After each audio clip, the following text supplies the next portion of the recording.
আপরু আপরু আমার ছাগলটা যে কই গেল। সংসার প্রতি কোনো খেল বেল কিছু নাই, সংসার আমার উপরে ছাইরা দিছে, সব দায়িত্ব আমার করতে হয়। কই যে গেল, কই বিশ্রামো, বিশ্রামের কোনো জায়গা রাহি নেই, সন্দেহ তোর খালি বিশ্রাইতে আছি বিশ্রাইতেছি। এরম জামাই যেন কেউ কপালে না জুটে।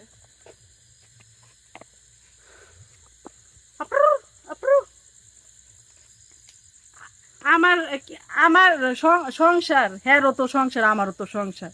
হ্যাঁ সবকিছু আমার উপরে ছাইরা দিয়া দিছে, হ্যাঁ কোনো দায়িত্বই নাই গিয়া, সব দায়িত্ব আমার। বউরের খালি দায়িত্ব, স্বামীর কোনো দায়িত্ব নেই। এরম স্বামী থাও না তো দূরে থাও অনেক ভালো, যে বিদেশ যায় থাকে না অনেকেই, হ্যাঁ অনেক শান্তিতে আছে। দেশ গ্রামে থাকেও দুইটি কাম করে না, খালি দোকান পাটে এনে যায় হেনে যায়, খালি হে তারপরে এরকম দু একটা জামাই থাকলে আপুরা জানায় না আমাকে।